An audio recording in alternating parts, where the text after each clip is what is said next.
Saudara harus tahu kenapa pada saat Lazarus mati dan Yesus sengaja tidak datang ke tempat Lazarus. Ada sebuah kepercayaan dari tradisi Yahudi bahwa rabi mereka bisa membangkitkan orang mati kalau orang itu baru mati selama 1 hari atau 2 hari. Tapi Alkitab berkata di sini dikatakan bahwa Yesus sengaja tidak datang ke tempat Lazarus. Dan dia berkata penyakit itu tidak pernah membawa dampak menjadi kehancuran. Tapi penyakit itu akan membuat kemuliaan buat nama Tuhan. Alkitab berkata penyakit itu akan membawa kemuliaan buat Tuhan. Dan Alkitab berkata, mungkin saudara berkata hari ini, kenapa Tuhan menunda untuk menolong saya? Hari itu Maria dan Marta berkata bahwa kenapa Yesus tidak datang? Bukankah yang dikasihi Lazarus sudah mati? Lazarus membutuhkan pertolongan dan sakit hampir mati. Dan Alkitab berkata Yesus sengaja tidak datang ke tempat Lazarus. Karena hari itu Yesus mau mematahkan semua kepercayaan. Orang rabi Yahudi bisa membangkitkan orang dalam waktu 1 hari kalau orang itu mati. Dan hari itu dia sengaja baca Alkitab, dia tunda sampai 4 hari. Kalau hari ini dalam hidup engkau merasa berkata, kenapa Tuhan menunda tidak menolong saya? Karena Tuhan ingin menunjukkan kemuliaannya di dalam hidup saudara. Kalau engkau berkata, kenapa tidak hari ini? Pak, butuhnya sekarang. Kalau tidak sekarang saya mati. Saya beritahu, Tuhan lebih tahu dari saudara. Dia tidak pernah terlambat, tapi dia tidak pernah tertidur. Dia tidak pernah terlalu cepat. Dia on time, dia in the right time, in the right place, in the right moment. Amin. Saudara, saya beritahu, Bill Wilson pernah berkata, seringkali pertolongan Tuhan itu terlalu terlambat buat daging kita. Kita berpikir bahwa Tuhan kok terlambat tolong saya. Dia tidak pernah terlambat. Bahkan barang sedetik pun dia gak pernah terlambat. Percaya? Kalau rambut ini jatuh terhitung, apalagi hidupmu terhitung semua. Apalagi setiap second, setiap detik, terhitung tidak? Terhitung semua. Jadi kalau dia memberikan pertolongan dalam hidupmu, mungkin buat saudara terlambat Pak. Tidak ada kata terlambat buat Tuhan saudara. Karena penjagamu tidak pernah terlambat, tidak pernah terlelap, dan tidak pernah tertidur. Dan hari itu Alkitab berkata, dia berkata, Lazarus biarkan Tuhan yang kau kasih sedang menderita dan hampir mati. Tuhan mau berkata, kematian itu tidak akan membawa kehancuran, tapi kematian itu akan mendatangkan kemuliaan bagi Tuhan. Kalau engkau hari ini sedang menunggu janji Tuhan dalam hidupmu, saya beritahu ada roh kebangkitan yang sedang akan dimunculkan dalam hidupmu. Ada roh yang akan masuk dalam dirimu, yang akan membangkitkan Yesus dari kematian. Roh yang sama akan membangkitkan bisnismu, akan membangkitkan pertolongan. Tubuhmu yang sakit akan dibangkitkan kembali. Seperti kata Pak Victor berkata, bisakah engkau percaya? Dan hari itu Yesus datang ke tempat Lazarus. Setelah berapa lama saudara? 4 hari. Dan semua orang rabi Yahudi berkata, nggak bisa. Kalau orang sudah 4 hari mati, nggak mungkin bisa bangkit. Di situ Yesus berkata, oke, kamu berkata, because I am the resurrection of life. Aku adalah kebangkitan dan hidup. Yesus mau berkata, hei Rabi, hei orang Farisi, hei ahli Taurat, saya beritahu, aku mau patahkan semua kepercayaanmu. Kalau engkau hanya bisa 1 hari 2 hari, hari kebangkitan yang dari hidup datang setelah 4 hari. Dia berkata, Lazarus keluar. Dan Alkitab berkata dia bangun dari kubur dan dia keluar. Amin. Dan satu lagi, satu kepercayaan orang Yahudi. Orang bisa membangkitkan orang mati, tapi orang tidak bisa membangkitkan dirinya sendiri. Tuhan saudara, nabi manapun semua punya kubur dan jasadnya masih ada. Saudara, saya beritahu, kalau saudara pergi ke Israel, pergi ke Garden Tomb, kubur saya beritahu kosong. Kenapa? Karena dia bangkit dari kematian. Saya nggak dengar suara saudara. Karena dia bangkit dari kematian.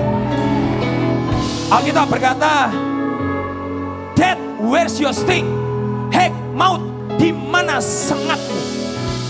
Musuh terakhir manusia adalah kematian. Betul? Saudara, saya beritahu, saya dapat satu artikel bagus sekali. Saya minta waktu sebentar, bisa? Saudara, pada saat Yesus dipaku, itu 6 inch. Saya buka Google, 6 inch itu adalah 30 cm pakunya. 30 cm itu seberapa? Segini. Begitu itu menembus, ada yang percaya di sini, ada yang percaya di sini. Saya nggak tahu lah, nanti ketemu Tuhan Yesus saya lihat sendirilah. Daripada dengar omongan orang. Mau di sini terserah, pokoknya buktinya lubang. Itu ditembus masuk, blas, itu masuk di sini. Ada 3 paku, kanan, tangan, kanan, kiri, dan kaki. Begitu paku itu menyentuh tangannya, tembus. Hari itu Tuhan harus ambil nafas. Dan pada saat dia mau ngambil nafasnya nggak bisa. Karena dia tidak bisa nopang pakai kakinya. Kenapa? Kakinya kesakitan. Kenapa? Karena ditembus oleh paku yang sama, 30 cm. Dan pada saat dia sudah tidak bisa ambil nafas, dia coba tahan pakai apa? Pakai punggungnya. Dia coba tahan pakai punggungnya. Berapa lama, Pak? 3 jam lebih. Dia menahan untuk mengambil nafas. Hampir 3 jam. Ambil nafas. Kenapa? Cuma satu yang saya tahu. Kenapa dia lakukan itu? Dia ingat saudara dan ingat saya. Betul? Dia nggak akan pernah lakukan itu kalau nggak ingat saudara, nggak ingat saya. Kalau hari ini engkau berkata, Tuhan nggak ingat saya, siapa bilang? 2000 tahun yang lalu, dia 3 jam, hampir 3 jam lebih, dia menghela nafas. Ambil nafas, dia tidak bisa nopang pakai tangan dan kakinya. Hanya karena ingat saudara dan saya. Amin. Saya beritahu Bapak, tubuh manusia dewasa 3,5 liter darahnya. Alkitab berkata, dia sampai ditombak di dalam lambungnya untuk mengetahui apakah dia masih hidup. Begitu ditombak, keluarnya air. Saudara, saya beritahu, itu darahnya habis. Saya beritahu sekali lagi, habis. Kenapa habis? Karena darah itu jatuh ke dalam tutup pendamaian, supaya sorga itu kebuka, supaya saudara bisa masuk, supaya saudara dan saya bisa masuk. Dan saya beritahu saudara, 3,5 liter darah Yesus habis. Semalam-malaman dia dicambuk, daging mengelupas. Yesaya berkata wajahnya tidak bisa dikenali sebagai manusia, karena terlalu brutal. Tidak ada zaman hukuman mati yang paling kejam kecuali zaman salib. Saudara ngerti hari ini hukuman mati, orang ditembak mati tidak boleh, sampai orang kejat-kejat itu nggak boleh. Tembak mati, dar kena jantung langsung mati tanpa merasakan kesakitan. Yesus saudara memilih zaman salib. Yang zaman salib adalah pada saat orang disalib, orang itu akan merasakan setiap titik, setiap detik, setiap kesakitan yang diteritanya. Kemarin kami ke Garden Tomb, ada seorang TL dari orang London, baru kali ini saya dengar. Dia berkata, tempat ini adalah Golgota. Kalau engkau lihat wajahnya seperti tengkorak. Golgota artinya tempat tengkorak. Tengkorak artinya. Dan pada saat dia berkata, dipastikan Yesusmu disalib di sini. Kenapa? Karena kitab Yohanes berkata, tidak jauh ada taman, ada kubur. Setelah disalib dibawa ke kubur.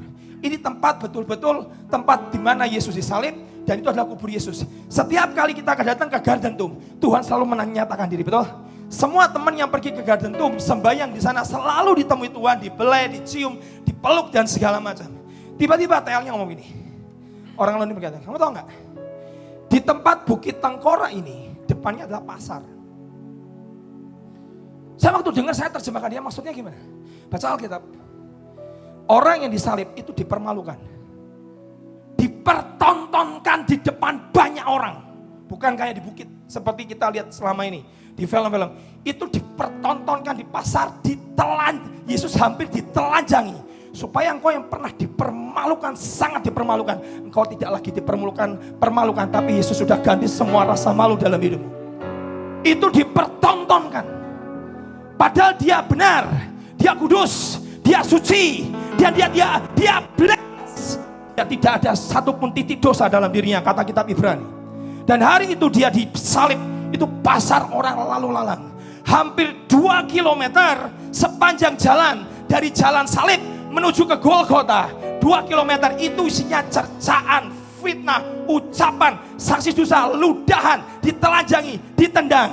Cuma satu, Yesus bertahan, berkata, aku harus bertahan, aku harus naik salib, aku tidak boleh mati di tengah jalan. Alkitab berkata Yesus tidak pernah mati dibunuh, dia menyerahkan nyawanya. Dengar baik-baik, dia menyerahkan nyawanya, dia tidak pernah mati dibunuh, dia serahkan nyawanya. Dia harus dulu berkata, it is finished. Semua harus selesai. Semua apapun yang kau alami dalam hidupmu harus selesai. sudah dipikul di atas kayu salib. Amin. Amin.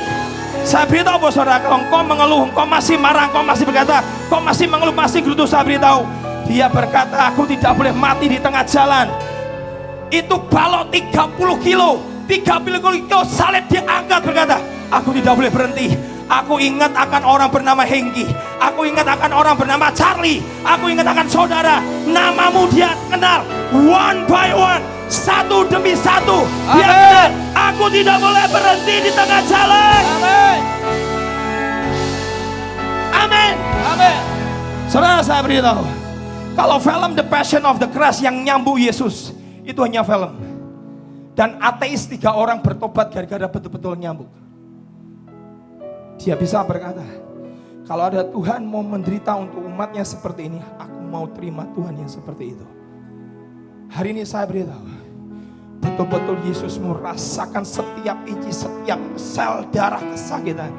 Dia berkata, Bapa, aku harus minum cawan ini. Ya nak, kalau boleh kehendakku lalu, tapi bukan kehendakku yang jadi, tapi kehendakmu yang jadi. Secara daging Yesus berkata, aku gak sanggup. Minum nak, minum cawan ini. Dan dia minum cawan itu. Kenapa?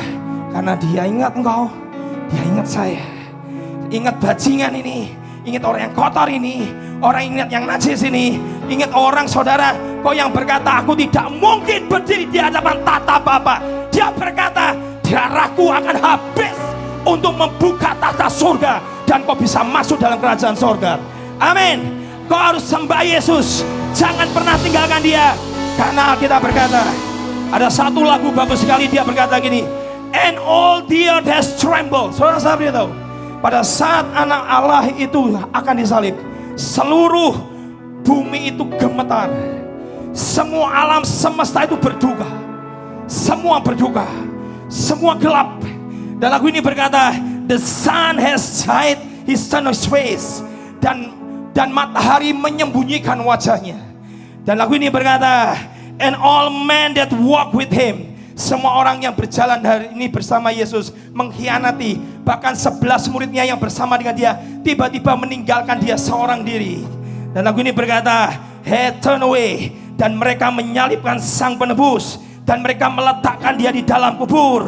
Dan kehidupan yang harusnya membawa kasih dan pengharapan tiba-tiba terbenam di dalam kubur, sepertinya tidak ada harapan. Lagu ini mau berkata, setan bersukacita. Dia berkata, ini adalah hari Kalvari, ini adalah kemenangan besar. Kalau Adam pertama bisa aku tipu, Adam yang kedua bisa aku salib di atas kayu salib. Dan dia berkata, dia berpikir dia sudah memiliki kemenangan yang besar. Setan bersorak-sorai di neraka berkata, kita sudah menang, kita sudah menang. Dia panggil seluruh setan seluruh dunia dan berkata, kita sudah menang. Dan mereka bersorak-sorai, tapi mereka gak pernah tahu, tiba-tiba hari pertama, hari kedua, dan waktunya sudah tiba, sudah sangat mendekat. Pada hari ketiga dia berkata, early in the morning, in the Sunday morning, pada saat minggu pagi itu, tiba-tiba setan tidak pernah tahu ada Roh Kudus, roh kebangkitan dan hidup masuk di dalam diri Yesus, dan kubur tidak bisa menahan dia. Seluruh surga, seluruh bumi, semua gemetar, dan dia tidak bisa menahan anak Allah keluar dari kematian. Amin. Amin. Saya bangga punya Yesus. Dia tidak perlu orang lain, dia bangkit dari kematian. Dan dia berkata, pada saat minggu pagi itu dia patahkan setiap kutuk dosa dan kematian. Dia bangkit dari kematian. Dan saya suka kata-kata ini, dia berkata, now we have a new beginning. Kita punya hari yang baru. We have a new beginning. Kita punya hari yang baru. Siapa yang berkata, engkau punya hari yang baru? Semua masa lalumu selesai. Dan hari ini kita berkata, haleluya, Yesusku hidup. Haleluya, Yesusku hidup. Come on.